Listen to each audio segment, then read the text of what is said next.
Pakistan is a terror-breeding country with mountain-level double standards, which functions at the commands of terror warlords. The Global Desk has enough on its table to substantiate this statement.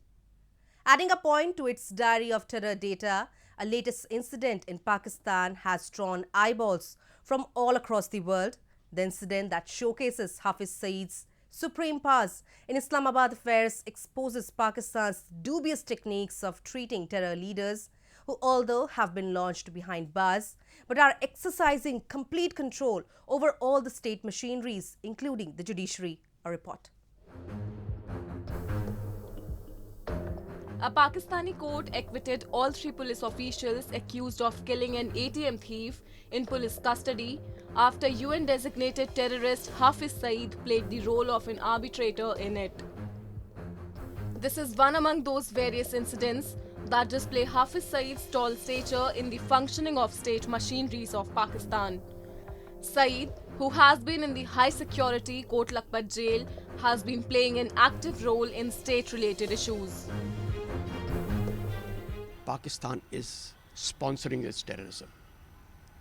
Now, to sponsor terrorists and terrorism, what do they require? There are three basic requirements. You require manpower, you require human beings, you require the means to train them. Somebody has to train them. And you require money. So all these three things, how are they being done? As far as training is concerned, the Pakistani army is training them. They train soldiers, they're training these terrorists. Manpower that is required, human beings that are required, and the funding that is required, who's doing that? That is being done by these locals, people like Hafiz Saeed, Afzal Guru. They are the people who are carrying on this business of money laundering. They are the people who are motivating the general public in Pakistan and those people across in Afghanistan for jihad. They call it jihad, to go and support your brothers in Kashmir, the Muslims in Kashmir, so that we can get Kashmir back. And Kashmir is for us Muslims.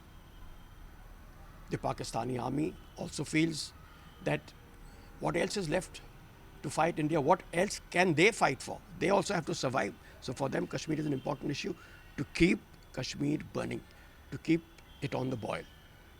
So all these three things that are required, that is manpower, that militants, money to facilitate, to get them weapons, to get them all these other things, and training. So all the government of Pakistan and the Maulvis, these mullahs, these terrorist leaders are all involved. They're all the same. Hafiz Saeed has been declared a global terrorist by the US and UN after 2008 attacks. But this does not seem to affect Pakistan in any manner. Even after being lodged in jail, Hafiz Saeed continues to lead same comfortable life. Saeed in Pakistan delivered anti-India speeches just like any common political leader. In a speech delivered few months back, Hafiz Saeed was heard saying that the war against India won't be fought at the borders but in the Indian cities across the country.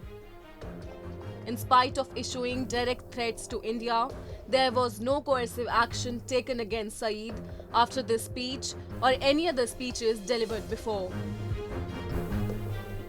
Even though Hafiz Saeed was in jail and he's politically active, because he's the man and people like him who can motivate all the people who are simple, who are illiterate, who are uneducated. There is lawlessness in Pakistan. So these people easily get motivated for jihad. They are groomed right from childhood in their madrasas. They're trained.